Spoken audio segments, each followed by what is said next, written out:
नमस्कार, स्वागत है आपका एबीपी न्यूज में। आपके साथ मैं हूं अखिलेश आनंद। अब आप देखेंगे वो शो जो आपकी यानी आम जनता की आवाज है। घंटी बजाओ में हम हर उस खबर को प्रमुखता से दिखाते हैं जो सामान्य नागरिकों के जीवन पर बड़ा प्रभाव डालती हैं।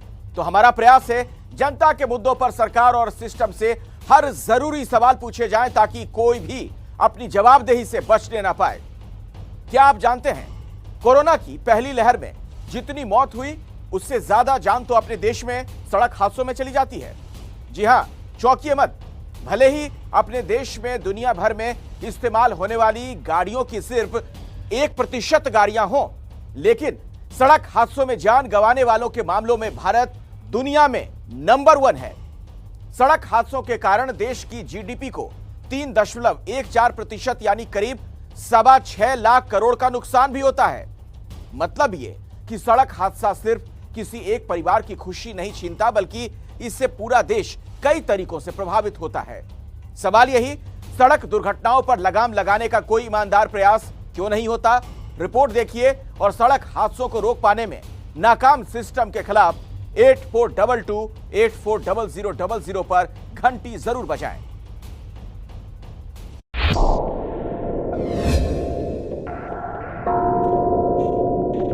सड़क हादसों की ये खौफनाक तस्वीरें किसी का भी दिल दहला सकती हैं। सिर्फ चंद सेकंड में मौत की एक टक्कर जिंदगी की रफ्तार पर ब्रेक लगा देती है। ऐसा ही हादसा हरियाणा के सोनीपत में भी हुआ। ये वो स्कॉर्पियो कार है जिसमें पंजाबी कलाकार दीप सिद्धू मौजूद थे।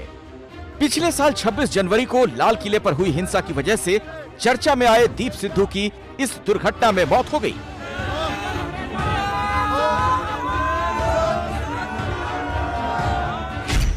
ये पूरे जो मैं आपको दिखाना चाहूँगा, ये टायर के जो है मार्क्स हैं सड़क पर।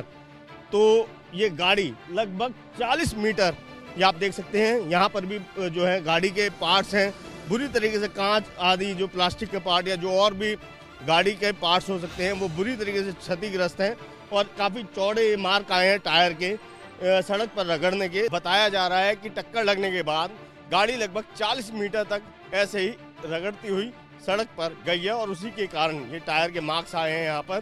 साथ ही साथ पुलिस ने ये भी कहा है कि जो ट्रक था जिससे दीप सिद्धू की गाड़ी की टक्कर हुई है उसमें ब्रेक लगे हैं। अब ये जांच का विषय है कि ब्रेक दुर्घटना से पहले लगे या फिर दुर्घटना के बाद, क्योंकि जो दुर्घटना का बताया जा रहा है वो ये बताया जा रहा है कि आगे ट्रक चल रहा था और अचानक से जो है ट्रक की गति धीमी हुई और उसके बाद फिर दीप सिद्धू ने अपनी गाड़ी को जो है दूसरी तरफ लेने का प्रयास किया। उनकी गाड़ी की गति भी काफ़ी तेज़ थी और उसी वजह से जो ये दुर्घटना है वो हो गई। पुलिस का कहना है कि वो इस दुर्घटना के हर पहलू की जांच कर रही है। ये पता लगाने का प्रयास किया जा रहा है कि ये सिर्फ हादसा था या इसके पीछे कोई साजिश हो सकती है। लेकिन इस दुर्घटना के गवाह रहे यूसुफ ने जो अपनी आंखों से देखा वो सुनिए। इनकी लगभग सर मेरी 80-90 थी तो इनकी 100-110 की स्पीड होगी, 110-20 की। क्या लगा कि किस वजह से दुर्घटना हुई होगी? सर यही है कि या तो बात कर रहे थे कोई या किसी फोन पे थे, ऐसा तो कुछ नहीं कह सकते, पर लगी डायरेक्ट ही है। हल्का सा ओवरटेक किया है तो ड्राइवर साइड से गाड़ी लगी। जो दीप सिद्धू है उनकी गाड़ी का बिल्कुल लेफ्ट साइड। हाँ जी, नहीं पूरा लेफ्ट साइड नहीं थी, बीच वाली लाइन पे थी, तो लेफ्ट साइड में आने की कोशिश थी उनकी। हाँ जी, ओवरटेक जिसे बोलते हैं वो। और ट्रक किस साइड? ट्रक बीच की लाइन पे था, आधा इस लाइन पे था 1 नंबर वाली पे, आधा 2 नंबर वाली पे था, बीच में था ट्रक। हाँ जी, जिस टाइम लगी है वीडियो भी वहाँ लोगों ने बनाई होगी तो बीच में था उस टाइम। यानी कहीं ना कहीं अभी तक इस हादसे की एक वजह तेज रफ्तार को माना जा रहा है, वहीं दूसरा पहलू है ट्रक की रफ्तार का कम होना। पुलिस ने ट्रक ड्राइवर के खिलाफ केस दर्ज कर लिया है। ये पता करने की कोशिश हो रही है कि चलते हुए ट्रक से दीप सिद्धू की कार क्यों टकराई। क्या ट्रक ने अचानक ब्रेक लगाया या सामने ट्रक देखकर दीप सिद्धू कार का संतुलन खो बैठे? ऐसे तमाम सवालों के जवाब जांच में सामने आएंगे। लेकिन इस तरह के सड़क हादसे कई बड़े सवाल खड़े करते हैं, क्योंकि जिस सड़क पर यह हादसा हुआ आप देख सकते हैं उस सड़क में कोई खराबी नहीं, कहीं कोई गड्ढे नहीं। ये कुंडली मनेसर पलवल एक्सप्रेसवे है जो लोगों की सुविधा के लिए बनाया गया। तो सवाल है कि अगर एक्सप्रेसवे पर भी दुर्घटनाएं होती हैं तो इसकी जिम्मेदारी किसकी है? सरकार नियम बना सकती है, नियमों का पालन करना किसकी जिम्मेदारी? क्या तेज रफ्तार और लापरवाही सड़क दुर्घटनाओं की बड़ी वजह है? अभी भी इसका सीरियसनेस और इसका जो सेंसिटिव मैटर है, इसका महत्व शायद लोगों में आ नहीं रहा और हम शायद समझाने में कम पड़ रहे हैं। चारों में काम कर रहे हैं, लोग कर रहे हैं, सबका सहयोग मिल रहा है, पर लोगों में जो अवेयरनेस है, जो दुनिया के देशों में है, वो जीरो टॉलरेंस इसमें आ रहे हैं, एक्सीडेंट्स कम कर रहे हैं। और हमारे यहाँ वो परिणाम केवल तमिलनाडु में थोड़ा हुआ। पिछले कुछ दिनों में ही देश के 6 राज्यों में 2 दर्जन से ज्यादा लोगों की जान सड़क दुर्घटनाओं में गई। झारखंड के रामगढ़ जिले में मंगलवार दोपहर ये भीषण हादसा हुआ। रांची पटना हाईवे पर अच्छी खासी गाड़ियों के बीच अचानक एक तेज रफ्तार ट्रक आया और रास्ते में आने वाले सभी 2 पहिया और 4 पहिया गाड़ियों को रौंदते हुए पलट जाता है। इस दुर्घटना में 3 लोगों की मौत हुई और करीब दर्जन भर लोगों की हालत गंभीर है, यानी मौत का आंकड़ा और बढ़ सकता है। तेज रफ्तार और लापरवाही से गाड़ी चलाने के कारण मध्य प्रदेश के छिंदवाड़ा में भी एक जबरदस्त हादसा हुआ। देखिए ये गाड़ी कितनी स्पीड में आती है और सामने चेक पोस्ट पर खड़े पुलिस वाले को रौंदते हुए दुकान से टकरा जाती है।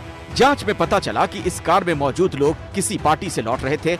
चेक पोस्ट पर वो अपनी गाड़ी को कंट्रोल नहीं कर पाए, जिसकी वजह से ये हादसा हो गया। इस दुर्घटना में 2 लोग गंभीर तौर पर जख्मी हो गए। देश के अलग अलग इलाकों में हर दिन ऐसी सैकड़ों सड़क दुर्घटनाएं होती हैं, जिन्हें रोका जा सकता था अगर लोग नियमों का पालन करते, रफ्तार को काबू में रखते।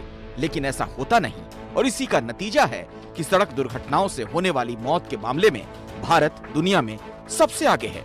अमेरिका वो देश है जहां सबसे ज्यादा एक्सीडेंट्स होते हैं। साल 2016 का आंकड़ा बताता है वहां 22,11,439 सड़क दुर्घटनाएं हुई, जिनमें 37,461 लोगों की जान भी गई। दुर्घटनाओं के मामले में दूसरे नंबर पर जापान है, जहां 4,99,232 एक्सीडेंट हुए, जिनमें 4,698 लोगों की जान गई। लेकिन तीसरे नंबर पर आने वाले भारत में 4,80,652 सड़क दुर्घटनाओं में 1,51,113 लोगों की जान गई। बिना हेलमेट के हम गाड़ी चलाते हैं, हम सीट बेल्ट नहीं पहनते हैं, हम रोड रेज करते हैं, सड़कों को हम एक बाग की तरह यूज करते हैं। और हमारे देश में यही मेन मुद्दे हैं कि हम देश का भविष्य सड़कों के ऊपर लहूलुहान हुआ पड़ा है। आंकड़े बताते हैं कि भारत में सड़क हादसों में मौत की सबसे बड़ी वजह तेज रफ्तार में गाड़ी चलाना है। 2019 में भारत में जितनी सड़क दुर्घटनाएं हुई, उनमें से 3,19,000 ओवर स्पीडिंग के कारण हुई। इनमें 1 लाख से ज्यादा लोगों की जान गई। दुर्घटनाओं की दूसरी बड़ी वजह है गलत साइड पर गाड़ी चलाना। इसके कारण 24,431 एक्सीडेंट्स हुए और 9,201 लोगों की जान गई। शराब पीकर गाड़ी चलाने के कारण 12,256 दुर्घटनाएं हुई, जिनमें 5,325 लोगों की जान गई। गाड़ी चलाते हुए मोबाइल फोन पर बात करने के कारण 10,000 से ज्यादा सड़क हादसे हुए। इसमें 4,945 लोगों की जान गई। 5वां कारण है रेड लाइट जंप करना। इसकी वजह से 4,443 एक्सीडेंट्स हुए, 1,797 लोगों की मौत हुई। वर्ल्ड बैंक की एक रिपोर्ट के मुताबिक भारत में पिछले 1 दशक में सड़क दुर्घटनाओं में करीब 13 लाख लोगों की जान गई, जबकि गाड़ियों की संख्या के मामले में भारत में दुनिया की सिर्फ 1% गाड़ियां ही हैं। साल 2019 में भारत में सड़क हादसों की वजह से 1,51,113 लोगों की जान गई, जो 2020 में कोविड महामारी से हुई मौत से भी ज्यादा थी। सड़क हादसों में मौत के कई कारण होते हैं। लापरवाही और तेज रफ्तार के अलावा तुरंत इलाज न मिल पाना और गाड़ियों में सुरक्षा के पर्याप्त इंतजाम न होना भी कई बार मौत की वजह बनता है। पिछले महीने महाराष्ट्र के वर्धा में एक तेज रफ्तार कार पहले रेलिंग से टकराई और फिर पुल के नीचे जा गिरी। इस दुर्घटना में एक विधायक के बेटे समेत 7 मेडिकल छात्रों की मौत हो गई। गाड़ी जो नागपुर में एक्सीडेंट हुआ, इसमें 7 के 7 बच्चे मर गए। और गाड़ी का नाम कंपनी का मैं नहीं लेता, पर मुझे लगता है कि उस गाड़ी में अगर 6 पूरी एयरबैग्स होती तो शायद मुझे लगता है कि 7 के 7 लोग भी बच सकते थे। ये मेरा गट फीलिंग है। और ये एयरबैग से बचते भी हैं अनेक बार इतनी क्रैश टेस्ट में। पेशे से गीतकार और संगीतकार अभिजीत जोशी मराठी फिल्म इंडस्ट्री का जाना माना नाम है। इसी साल के पहले दिन उन्होंने अपने इकलौते बेटे को एक सड़क हादसे में खो दिया। 1 जनवरी की सुबह सुबह एक तेज रफ्तार डंपर ने उनके बेटे की गाड़ी को टक्कर मारी। अभिजीत का कहना है, अगर उनके बेटे को वक्त पर सही इलाज मिल जाता, शायद उसकी जान बच सकती थी। कम से कम आधे घंटे तक वहीं पड़े रहे, खून से लथपथ थे। अगर वक्त होते उस पर जल्दी से इलाज होता तो कुछ संभावना हो सकती थी कि आज हमारा बच्चा हमारे बीच होता। मुंबई में हर साल औसतन 400 लोगों की जान सड़क हादसों में जाती है। जानकारों का कहना है कि यहां दुर्घटनाओं की बड़ी वजह गड्ढे और ट्रैफिक को सही तरह से मैनेज ना करना है।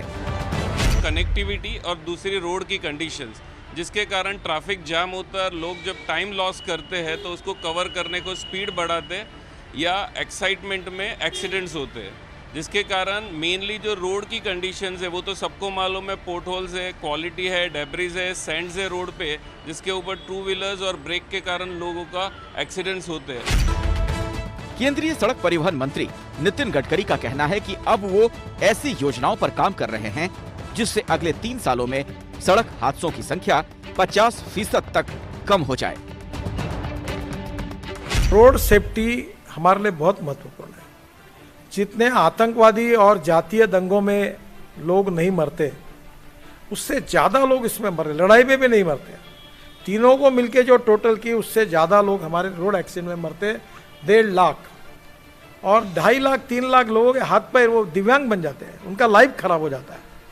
3.1% GDP का नुकसान होता है और ये बहुत सीरियस इशू है। तो हम लोग ऑटोमोबाइल इंजीनियरिंग में सुधार कर रहे हैं, कानून में सुधार कर रहे हैं, हमने रोड इंजीनियरिंग में सुधार कर रहे हैं, ब्लैक स्पॉट को इम्प्रूव कर रहे हैं, पब्लिक अवेयरनेस बढ़ा रहे हैं। इन सब के साथ जरूरी है कि लोग अपनी जिम्मेदारी समझें। सड़क पर चलते हुए किसी भी तरह की लापरवाही किसी की जान जाने की वजह बन सकती है। यानी सड़क हादसों को रोकने की सबसे बड़ी जिम्मेदारी सड़क पर चलने वालों की है। इसी जिम्मेदारी का एहसास कराने के लिए अब एक नया नियम बना है कि बाइक या स्कूटर पर 4 साल से छोटे बच्चे को बैठाने पर उसे हेलमेट पहनाना जरूरी है। साथ ही बच्चे के बैठे होने पर बाइक की रफ्तार 40 से ज्यादा नहीं होनी चाहिए। हमारी अपील है, आप सभी ट्रैफिक नियमों का पालन करें जिससे किसी की जान ना जाए।